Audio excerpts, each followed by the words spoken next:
Hello, good afternoon and welcome to today's briefing. I'm pleased to be joined by Professor Steve Powis, the National Medical Director at NHS England. First of all, I would like to update you on the latest data in respect of the coronavirus response. So first of all, 2,962,227 tests for coronavirus have now been carried out in the United Kingdom, and that includes 177,216 tests which were carried out yesterday. 248,293 people have tested positive. That's an increase of 2,472 cases since yesterday. 9,953 people are currently in hospital with coronavirus. That is down 13% from 11,443 this time last week. And sadly, of those who have tested positive for coronavirus across all settings, 35,704 have now sadly died. That is an increase of 363 fatalities since yesterday. And of course, my thoughts are with every one of the families of those people who've been affected by this. And before we begin questions from the public and from the media, I just want to remind people of the details of the next phase of our fight against coronavirus. So slide 1, please. So as you'll see from slide 1, first, in order to monitor our progress, we're establishing a new COVID alert level system with 5 levels, each relating to the level of threat posed by the virus. The alert system will be based primarily on the R value and the number of coronavirus cases. And in turn, that alert level will determine the level of social distancing measures in place. The lower the level, the fewer the measures. The higher the level, the stricter the measures. And throughout the period of lockdown, which started on March the 23rd, we've been at level 4. But thanks to the hard work and sacrifices of the British people in this lockdown, we've helped to bring the R level down, and we're now in a position to begin moving to level 3 in careful steps. May we have slide 2, please?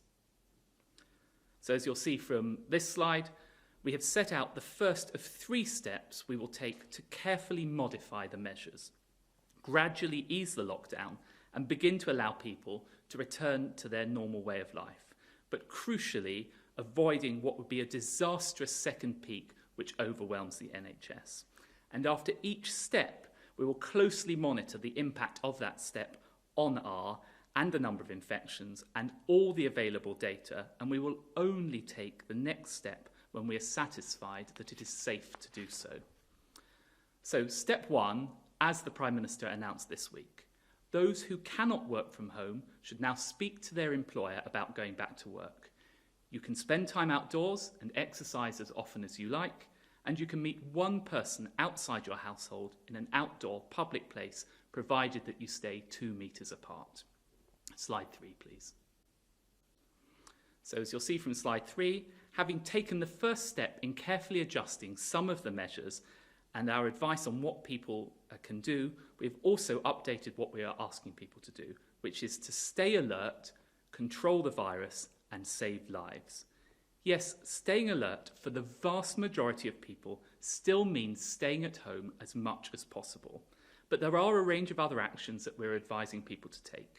So people should stay alert by working from home if you can, limiting contact with other people, keeping distance if you go out 2 meters apart where possible, and washing your hands regularly, wearing face covering when you're in enclosed spaces where it's difficult to be socially distant, so for example in some shops and on public transport. And if you or anyone in your household has symptoms, you all need to self-isolate. Because if everyone stays alert and follows the rules, we can control coronavirus by keeping the R down and reducing the number of infections. This is how we can continue to save lives and livelihoods as we begin as a nation to recover from coronavirus. Now, over the past months, we've all naturally been focused on the huge life or death health implications of this pandemic. But I'd now like to provide an update on some of the crucial work taking place behind the scenes to support and protect the things that give our lives added meaning, such as sport, art, tourism, and our charities, music and theatres. And when we look back on the coronavirus, one of the things we'll remember is the incredible contribution made by so many people. And as a way of showing our national gratitude to these everyday COVID heroes, we're announcing today that we're delaying Her Majesty the Queen's birthday honours list until the autumn so that they can be recognised and celebrated. And as the Prime Minister said today, I'm delighted that Her Majesty the Queen has approved a knighthood for Captain Tom Moore in recognition of his outstanding achievement in raising nearly £33 million for NHS charities. And Captain Tom set a marker of generosity, and the public have matched it. Incredibly, it now looks as if British people and businesses have now contributed over £800 million, and that's just through national fundraising campaigns alone. And a great deal more has obviously been raised at local levels. And as the British people have generously given their time and their money, the government has sought to back them every step of the way. So we promised to match every penny raised by the BBC's Big Night In campaign, and after a fantastic public response, I'm delighted to announce today that over £70 million is now being distributed by Comic Relief, Children in Need and the National Emergencies Trust to charities on the front line. Now, this comes on top of the hundreds of millions of pounds we've already announced for charities doing vital work to support those suffering from poor mental health, to help the victims of domestic abuse, and to make sure hospices can continue to care for families in these most difficult of circumstances. And today, I'm pleased to confirm that the government's dedicated support scheme for small and medium-sized charities, the Coronavirus Community Support Fund, will open for applications this week. Initially, there will be a £200 million tranche of government funding, and this will be administered by the National Lottery Community Fund. And this will focus on those charities we may not know nationally, but who are a lifeline to communities at a local level. And on top of that, I can also announce today that we're releasing £150 million from dormant accounts to help social enterprises get affordable credit to people who are financially vulnerable and to support charities tackling youth unemployment. So our charities, both large and small, have really been at the forefront of this national effort to defeat the coronavirus. And together, all of this amounts to a multi-billion-pound boost for Britain's charities. And I know that people are also eager for news of the return of live sports and the arts. And I know that the last few months have felt rather odd without them, and our calendars have been strangely bare. Finding creative, crowd-free ways to navigate coronavirus is the biggest challenge for our recreation and leisure sectors right now. So this week, I'm setting up a renewal task force which will help them bounce back. It'll be made up of the brightest and the best from creative, tech and sporting worlds. These are experts in their field, and they'll be advising me on how they find new and different ways to get industries back up and running. And just to give a few examples, it includes Alex Scott, a former Lioness and Olympian and now an award-winning broadcaster, and she will help us think through how we can get sport back safely in a way that works for both clubs, players and supporters alike. Similarly, Lord Grade, former chairman of both the BBC and ITV, will provide an insight as to how we get our creative media industries back up and flourishing again. And Tamara Rojo, the English National Ballet's artistic director, will give us ideas for how we start to get our art scene back up and running. And Martha Lane Fox, well known as founder of lastminute.com, will advise on how tech can power all of this recovery across all these sectors, but particularly in tourism, as part of the much wider role it will play in driving our economy forward as it has done already. Meanwhile, bit by bit, we are developing guidance that's helping some of the lighter bits of our economy return to this new normal.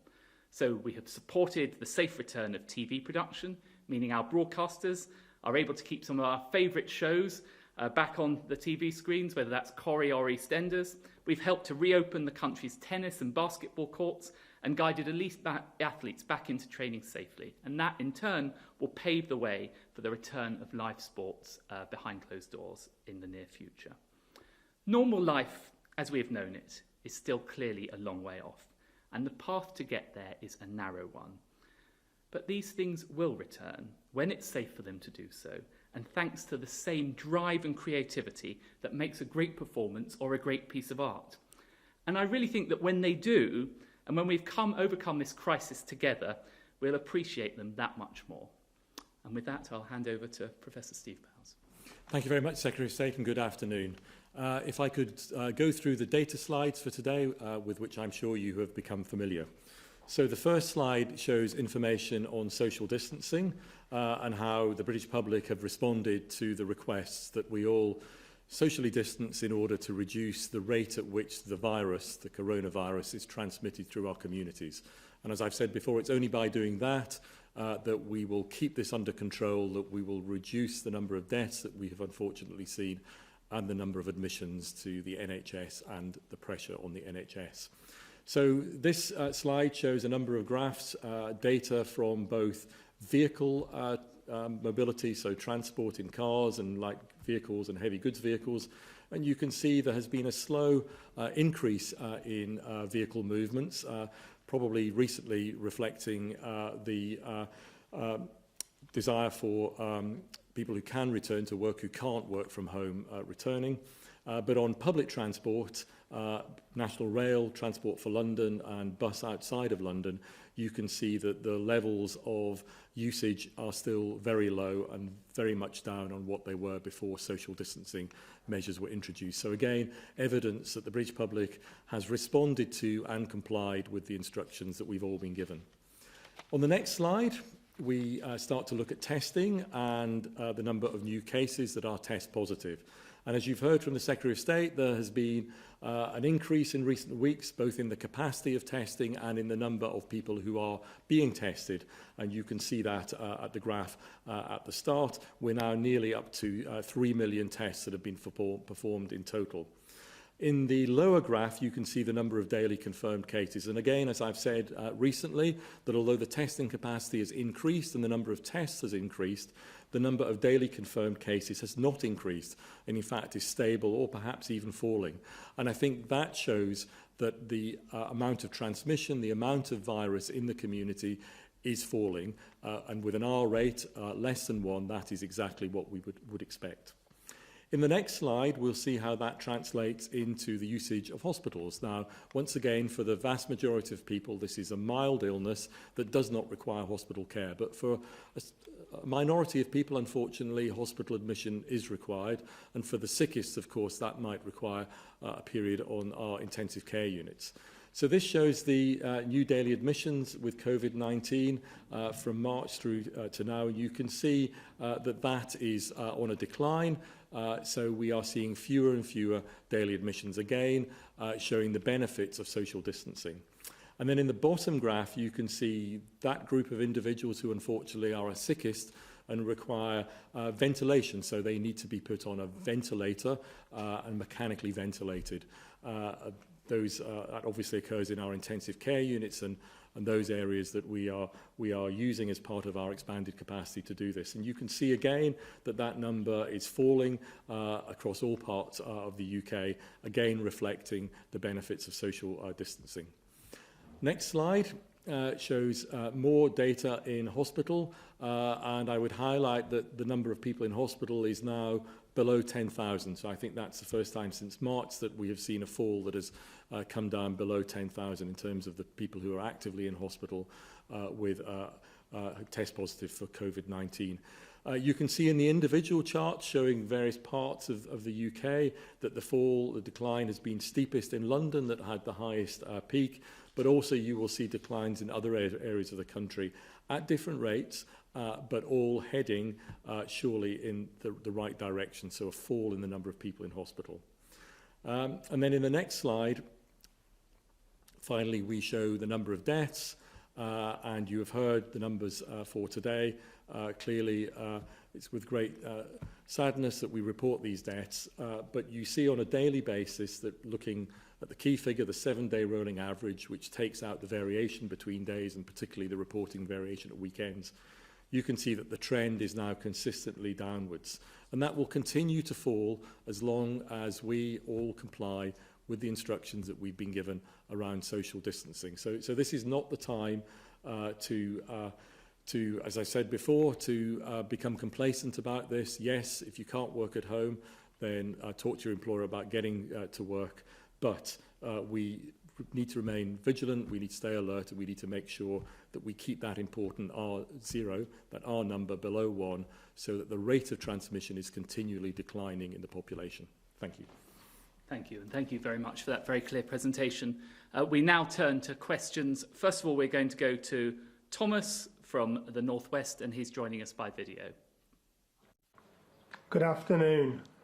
Please, can you give an update on what the UK is doing to help the poorer nations through this pandemic? Thank you. Well, thank you very much for that question, Thomas, and it's a really important question. The first thing that we've done to help poorer nations is we're standing by our commitment to the poorest nations by devoting 0.7% of our entire national income to going to aid. And that, despite all the challenges we have faced during the coronavirus and all the pressures on public spending, we are maintaining that commitment. And I know there's a lot of concern about whether poorer nations are going to be able to access vaccines. That's why through the Gavi programme, we will also ensure that we get those vaccines at an affordable level, working with our aid budget to those poorest nations. Fulfilling, I think, what we've always done as a nation. We've always stood by the poorest nations in time of need, and I think that's part of the moral responsibility we show as a nation. I think now we have question number 2, and that is from Heather in Devon. So just to read that out, Heather asks, I, like many others, have had medical reviews delayed as nurses who conducted them were redeployed to the front line and are currently still working in hospitals. How long will it be before those NHS staff can go back to their normal jobs? Well, first of all, I'd like to pay tribute, Heather, to all of the nurses and other frontline staff in the NHS who've done so much during this crisis to help us tackle it. And through that crisis, and thanks to their hard work, we have avoided the NHS being overwhelmed. But clearly, in moving that capacity to the front line to deal with coronavirus, it has had knock-on consequences elsewhere. As we now move out of the peak, and we're working, of course, to ensure that we don't have a second peak where the NHS is overwhelmed, there is more capacity again, so we can start delivering more capacity to deal with these sort of challenges. But Professor Simbal, yes, so thank you, Heather, and I too would like to pay tribute to all my colleagues in the NHS who've worked so magnificently over the last few months to deal with the surge in patients that we've seen with COVID-19. And it is the case that some of those staff have had to be redeployed. They've had to work in different areas, and sometimes they've had to work with a set of skills that they have, but they haven't had to use in recent years. And I think it's been truly inspiring the way people have stood up and taken that task and delivered for the public in this country. As I've said many times before, in the NHS we have kept our emergency services going throughout this. And so if you have symptoms that you're worried about, maybe symptoms of you're worried about a heart attack or a stroke, if you've got a child with severe asthma, then don't be afraid to use the NHS as you've always used it. It is still there for you. Yes, we are managing and have been managing an increased number of people with COVID-19, but the NHS is there for emergency conditions, and it's really important you don't delay getting in touch with us through 111, through calling your GP, or in extreme circumstances dialing 999. We've also kept services such as cancer going throughout this. There has been some disruption, and some patients I know have been advised by their clinicians not to have treatment immediately because, for instance, if their immune system is being treated as part of their cancer treatment is being depressed, then there may be a reason not to do that at a time when virus is circulating. But now that we've come over the peak, we are in a position, as the Secretary of State says, to start to build up those NHS services where we've had to redeploy staff and perhaps that we have had to delay. So you will see over the next weeks and months a standing up of all those NHS services so that the routine reviews can start to be done again. But I'm sure everybody understands that at a time of public emergency where we saw that surge in the virus over April, it was the right thing to do to make sure that our staff were focused on the response to that. But now we can start to get back towards normal, although a new normal, because we will have to do that in the context of still having some underlying COVID-19 in the community. Thank you. Now I think we come to the next question, and that's from Nick Watt for the BBC. Nick, are you there? Thank you. I have a question for you, Secretary of State, and a question for Professor Powis. So, Oliver Dowden, in his televised address earlier this month, the Prime Minister talked about the awful epidemic in care homes. And this morning, your cabinet colleague, Robert Buckland, acknowledged that care homes were given less priority for testing than the NHS at the start of this crisis. And then he said, sadly, there were far too many cases of infection and deaths in care homes. And yet at Prime Minister's questions today, Boris Johnson appeared to brush aside concerns and questions about the level of testing in the early stages of this public emergency. So what is it? Gloss over possible mistakes in the past, or face up to the fact, as Robert Buckland said, that maybe things could have been done differently? And for Professor Powis, can I ask you, your scientific colleague, Dame Angela McLean, said yesterday in answer to a question about whether schools can open on the 1st of June, she said that you need to have a highly effective track, trace and isolation system in place. Today, the Prime Minister said that there will be a test, track and trace system. It will be in place, he said, by the 1st of June. Now, given that there have been sort of moving about on the dates about when this might happen from ministers, are you confident, Professor Powis, that the McLean conditions will be met, given that there are concerns over the app, and whilst there will be 25,000 trackers who will be able to track 10,000 cases a day, and yes, that is 4 times the number of confirmed cases, that is probably well below the number of actual cases in the UK. Well, thank you for that question, Nick. Perhaps if I deal with the first one about glossing over and then hand over to you, Stephen Powis. It is categorically not the case that we have glossed over this, and I think the Prime Minister has been very clear about the challenges that we face in care homes. And of course, every death in a care home is one too many. But that is precisely why we've introduced this care home action plan. That means there's more money going into care homes. For example, an extra £600 million was announced very recently. That's why we're ramping up the testing in care homes. That's why we're ramping up the protective equipment for care homes. Why, for example, we've introduced a dedicated hotline so that they can get that protective equipment into care homes. And actually, as a result of those measures, whilst the numbers remain too high, the indicators suggest that we are moving in the right direction, whether that is reducing number of deaths or reducing number of new infections. Stephen Powis. Yes, so maybe going back to the first principle about the overall strategy, what's important is to keep the R number below 1, as I said a little bit earlier, because it's only by keeping the R below 1 that the rate of transmission falls in the community. In other words, the amount that is being passed on from person to person is less than 1 on average, and therefore the infection rate is going down. And you achieve that in a variety of ways, and track and trace is one component of the measures that will need to be kept in place, at least in the foreseeable future, to ensure that R is below 1. So the first point I'd make is as Angela said yesterday, track and trace and an effective track and trace strategy in place is a very important component of keeping the infection under control, but it's not the only thing. It needs to be seen combined with other social distancing measures that over time, as the strategy towards a virus in the community evolves, may be relaxed. But track and trace is not the only thing that needs to be in place. And I think, as the government has said, clearly timing is an issue for government. We can advise, but it's a question for government. I know the government would want to see, and I think they've said that they need to have the context that there will not be a rise of R above 1 in order to move in the subsequent steps of any release of lockdown measures. So track and trace, yes, very important, but it's just one of the measures that we will need to keep in place going forward to ensure that transmission rates stay below 1.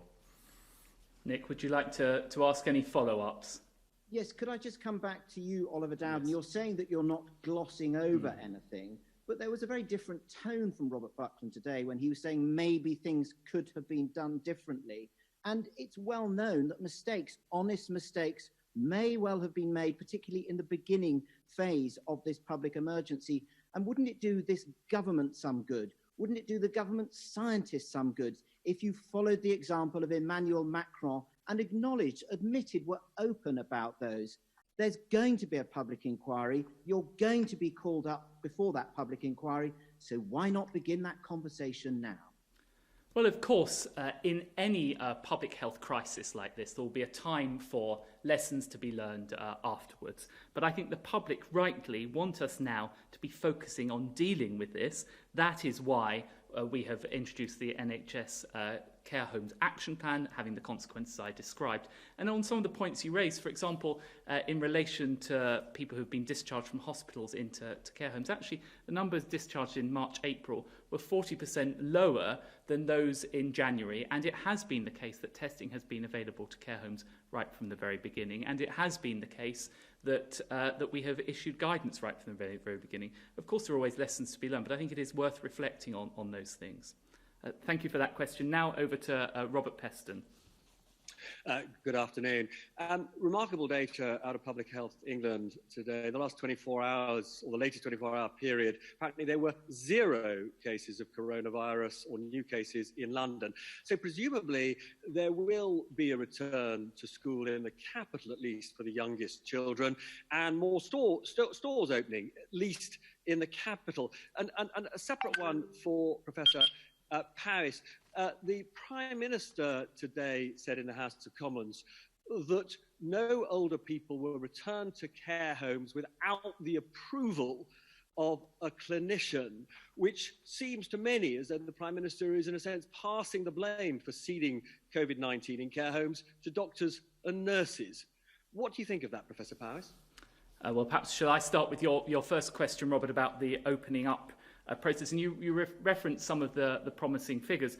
I'd also it is worth reflecting again on those test numbers, where we're now up to 177,216 tests. So it's not just the numbers that are moving in the right direction, although of course we have to be highly cautious about it, but also the government response continues to ramp up. Now, the Prime Minister set out the path that we will go down in terms of easing the lockdown. He set out this 3-stage process. The next stage, and we've said from the earliest, will be from the beginning of June. We will look at some of the measures that you discussed around, for example, opening up non-essential retail. In respect to the question about schools, I really think we should try and open schools if we possibly can. And a lot of work, I know my friend, the Education Secretary, has put a lot of work in, as the Health Secretary, about thinking about how we can do that safely, whether that is staggering entry times, whether it is keeping children together in groups of 15. And the reason for doing all of that is because I think there's very strong evidence that particularly for the most disadvantaged children in those early years, it's not cost-free for them not going to school. There is a cost. So if we can get them back in a way that we safely can do so, we should do so. But it will only be guided by the evidence. That is moving in the right direction at the moment, but we'll be very cautious about that. Stephen, is there anything you want to... Thank you, Robert. So I was a frontline doctor for many, many years, and I wouldn't discharge a patient from a hospital into whatever setting, home or care home, unless I was absolutely confident that their medical treatment was complete and they no longer required hospital treatment. And indeed, I think it's always worth making the point that particularly for our elderly population, remaining in hospital when your medical hospital treatment is complete can be harmful to individuals. So I'm absolutely sure that my medical colleagues would not be discharging patients under any circumstances unless they were sure that their medical treatment in hospital was complete, they were fit for discharge, and it was safe to discharge them. Robert, any follow-ups you want to ask? Well, yes, just on the return of children to schools and non-essential stores, are you allowing the possibility that this could happen on a region-by-region basis? Because, as I say, if there are literally no new cases in London, there's a very strong argument that even if other parts of the country are not ready for children to go back and the rest, London is ready. Well, look, we want to proceed as fast as we safely can do so, because clearly there are benefits in the way I described for children, and there are clearly benefits for the wider economy and people's public utility, really, of being able to access those non-essential retail. I think it is best, though, and the government has said this repeatedly, that we move as a whole nation, and that would include, of course, the whole of England in doing so. It may be the case that because of the track and trace, clearly within track and trace, if we identify specific, very micro hotspots, then we would have different measures in respect of that. But the clear intention is that we move as a whole country. Thank you for your question. Now over to Ben Kentish from LBC. Thank you, Secretary of State. Good afternoon. 3 weeks ago on the steps of Downing Street, the Prime Minister talked of the need for the maximum possible transparency and promised that the government would share all its working and thinking with the British people. And yet now you're asking parents to send their children back to school without having published the scientific advice on whether it is safe for them to do so, and in effect asking them to simply take someone else's word for it. If you were a parent without the benefit of being a government minister, would you want to see that advice? And when will the government fulfil the Prime Minister's transparency pledge by publishing it? And just a quick second one, if I may. Under the government's bereavement scheme, the families of frontline doctors and nurses who lose their life fighting coronavirus will be given indefinite leave to remain in the UK. But it was confirmed last night that the families of porters, carers and cleaners who die in similar circumstances will not. Does the government think the lives of carers, porters and cleaners are worth less than those of doctors and nurses? Or is there another reason for that discrepancy? Thank you. Okay, thank you for your questions. There's two questions wrapped up in there, so I might resist going back for a further one after it. In terms of the point about parents sending their children back to school, I'm a dad of two primary school age children, and I do, of course, genuinely understand parents' concerns around this, and they will want to be sure that if they send their children back to school, they do so in a safe environment. But that is why the Education Secretary has been working so hard to ensure that we do develop that safe environment, whether that is staggered entry, whether it's washing hands, whether it is having children kept within groups so that they don't mix with others. All of those are driven by the evidence about how to do this in the most safe way possible. We won't proceed unless we can be sure of children's safety. Of course, that goes without saying. In relation to your point about the publication of the evidence, SAGE advice is being published routinely, and there was some further advice published on Friday, and that will continue to be the case. In respect of the points you rightly raised about support for care workers and others, first of all, just to restate what I said earlier in this press conference, that we, all of us, owe a huge debt of gratitude to everyone working in the NHS. We all go out and clap at 8 o'clock on Thursday evenings to show that appreciation. One of the measures we've taken to show that appreciation is the bereavement support, which is available to everyone, of course, including porters and others who make such a huge contribution. In respect of your point about the indefinite leave to remain, we do keep that policy under review, and we will look further into that case. Now I think we'll go over to Jason Groves from the team. Yes, go on quickly. Thank you. I wondered if Professor Powis had a view on whether the bereavement scheme should be extended to all NHS workers. And just on the schools point, Secretary of State, just wanted to follow up on Nick's point, really. Will the contact tracing system be in place together with the app by the start of June, as Angela McLean suggested yesterday was necessary? Thank you.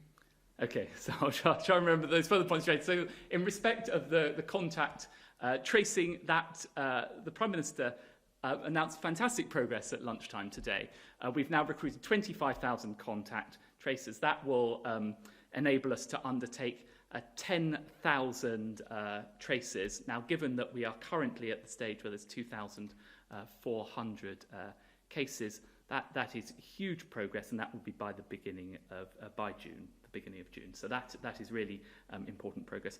In respect of the indefinite leave to remain, I know that we owe hospitals and others that huge debt of gratitude, and that's why I said what I said about keeping the policy under review. But is there anything else you'd want to add? That's a matter for government in terms of keeping the policy under review. But all I can say is, again, as a doctor who's worked on the front line for many years, how much I value the entire multidisciplinary team. So everybody from porter to manager to administrator to nurse, who absolutely work together as a team in managing this sort of crisis, but also in the day-to-day care that that the NHS provides. So it's often the doctors and nurses who are at the front and get the praise, but believe me, there are a huge number of people working behind the scenes. I was at the Royal Free when we managed Ebola, and I will always remember the photograph in the Evening Standard that showed the huge team of people,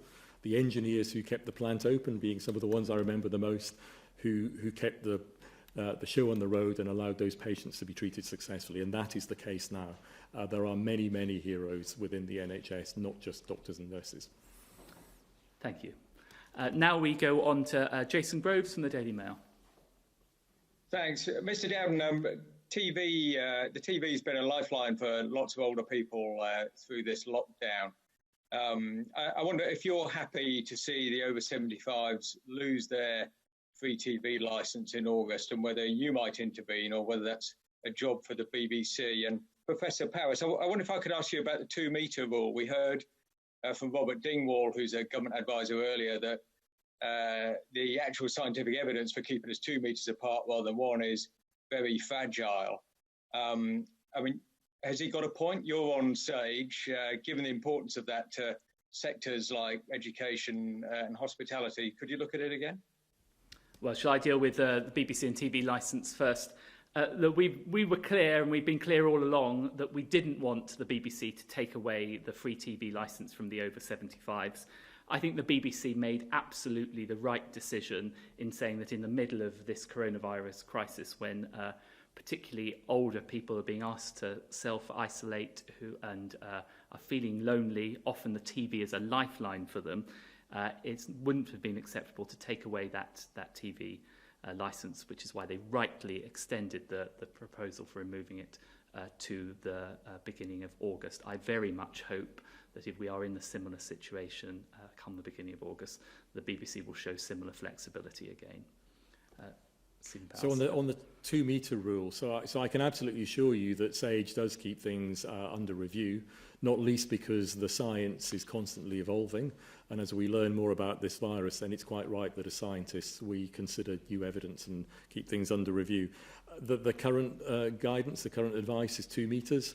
I'm sure that along with a whole host of other things, that will constantly be kept under review as new evidence emerges. Jason, any follow-ups to that? Yeah, well, we don't get you very often, Secretary of State, so can I ask you... There's meant to be a follow-up, not a new question, but go on. Well, I'm going to ask you a new question anyway. About tourism, is there any chance of us getting a holiday in Britain this summer? And if we can, would you encourage people to take a staycation?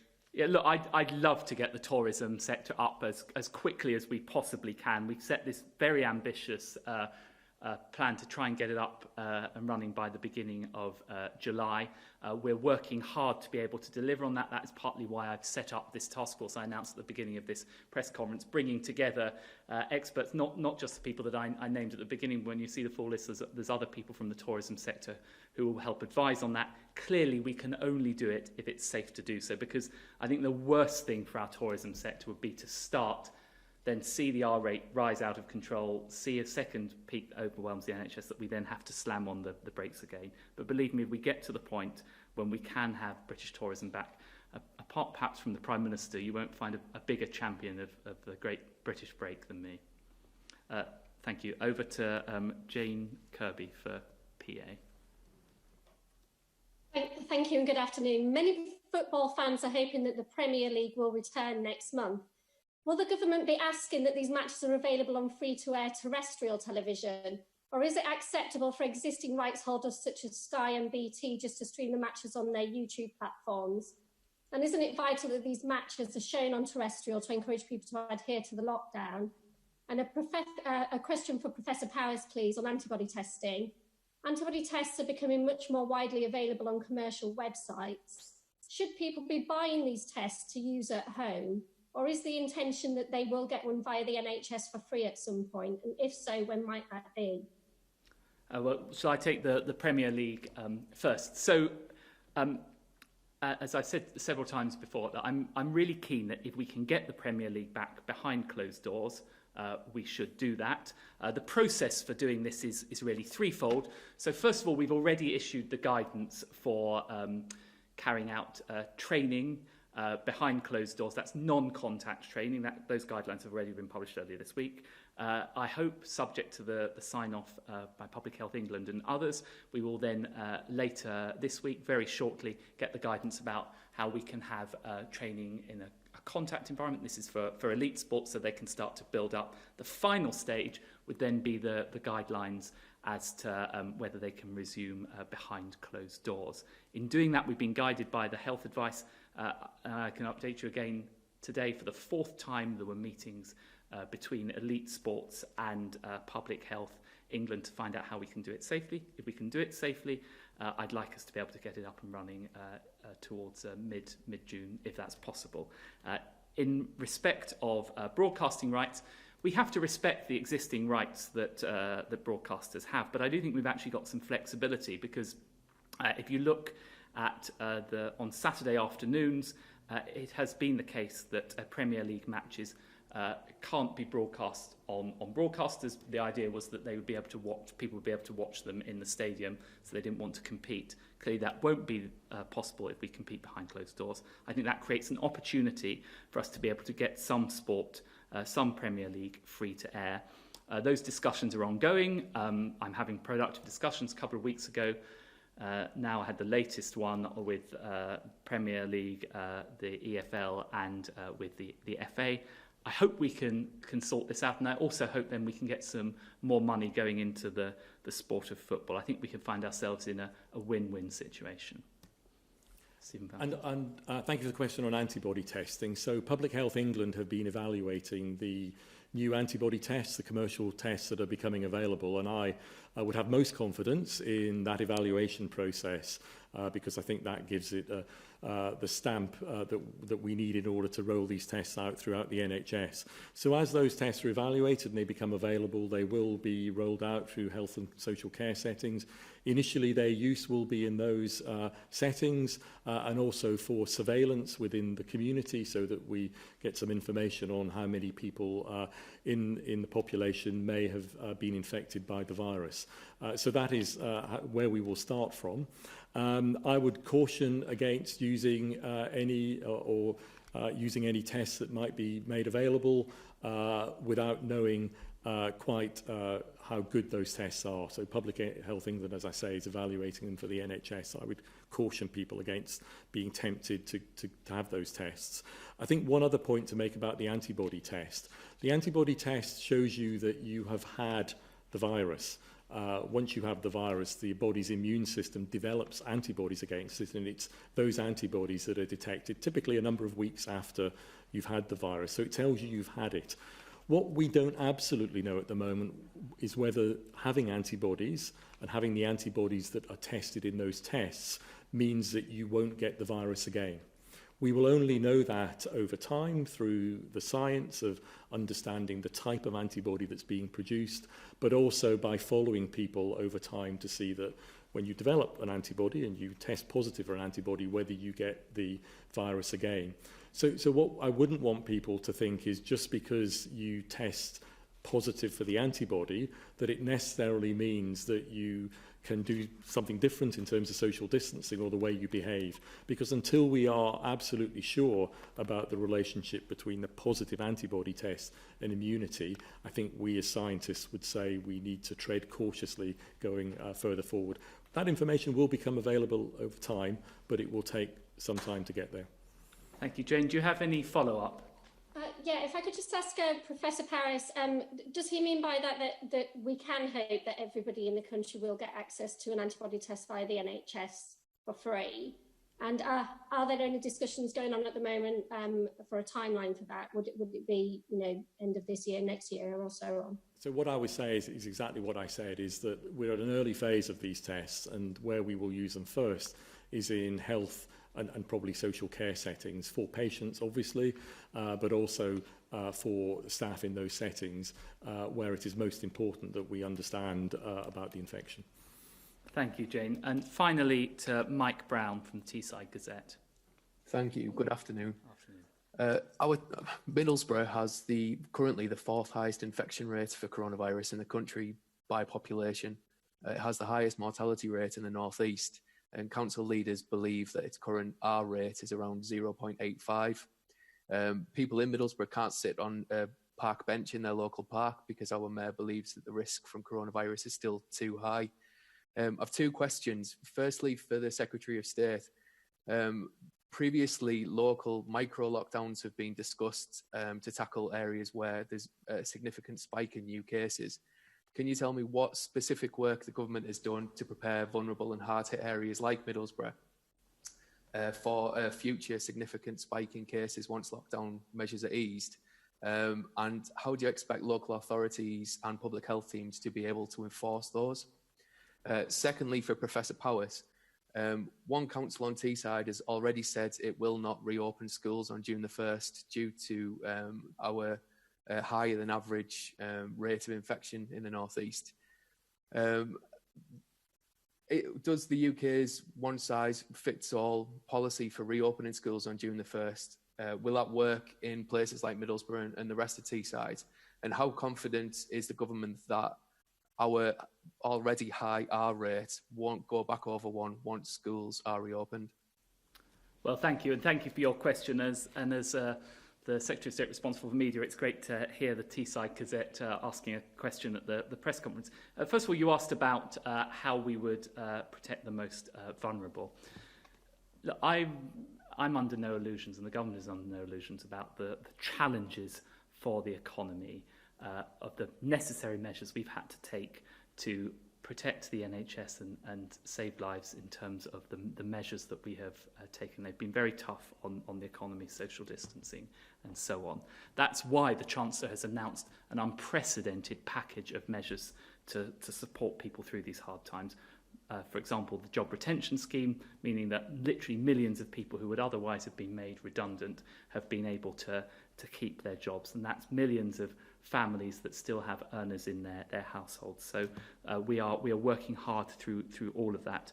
On the point about local authorities and enforcing, and the point about schools, I really hope that as we go through this, we can do so in a constructive spirit, whereby we can move together as a whole country and get children back to school for the reasons that I set out. And I do genuinely understand, really understand the concerns of teachers, I understand the concerns of parents about whether this is safe to do so. That is why we are working so closely with them. But I think the way to do this is to do so in a constructive spirit of engagement. I think on your final point about, or maybe your second one, individual outbreaks, that is why we're working so hard on the track and trace.